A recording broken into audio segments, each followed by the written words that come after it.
Good evening and welcome to the channel's studios here in London with your international news around the world in 5. A temporary truce period in the Israel-Hamas war has started, and despite no official word from either side, it appears to be holding. The prisoner swap is thought to be underway. Here a van thought to be carrying Palestinian prisoners arriving at a jail in the West Bank ahead of the handover. Some aid trucks have now entered Gaza.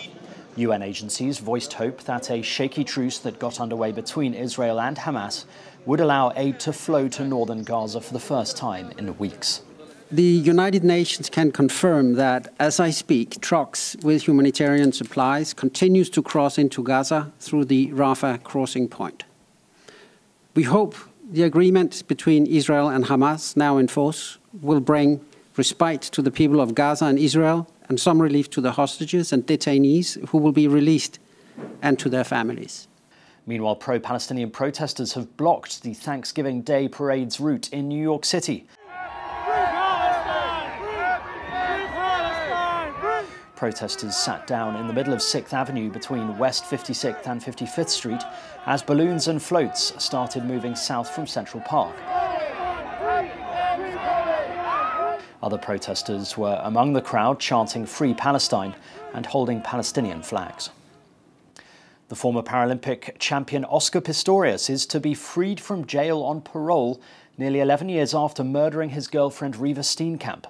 He shot Miss Steenkamp multiple times through a bathroom door on Valentine's Day in 2013, later claiming he mistook her for a burglar. Pistorius was sentenced by a South African court in 2016 to serve 13 years and 5 months. The parole board has set his release for the 5th of January 2024. A spokesperson for Steenkamp's mother, June, addressed the media outside the centre.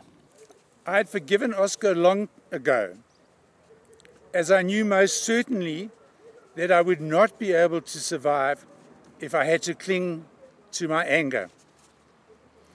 I do not believe Oscar's version that he thought the person in the toilet was a burglar. In fact, I don't know anybody else who does. The biggest party in the former Dutch government has ruled out a role in the next Dutch cabinet after anti-Islam populist Geert Wilders' dramatic election victory. In a blow to Mr. Wilders' hopes of a majority, centre-right leader Dylan Jezelgoz said her party needed a different role after losing 10 seats. Political leaders met to consider their next steps in forming a coalition. The far-right PVV won 37 seats in Tuesday's election, far more than any other party, more than doubling its representation in the 150-seat parliament. Hundreds of Gazan residents in Kenya's southeast region have been forced to leave their homes after heavy rains caused the Tana River to burst its banks, flooding surrounding villages. Heavy rains linked to the El Nino phenomenon, followed by flash floods, have submerged towns across East Africa, leaving hundreds of thousands of people homeless. In Kenya, the death toll from the floods stood at 71, according to the latest figures from the Kenya National Disaster Operation. Irish police have arrested 34 people after rioting by a hooligan faction caused chaos in Dublin last night. Violence flared after 3 children and a school care assistant were injured in a knife attack in the city centre several hours earlier.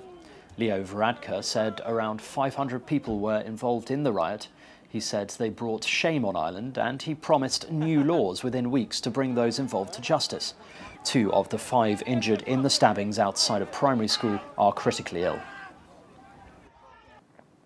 And the Austrian province of Tyrol has been using snow farming as a solution for ski resorts running out of the white stuff.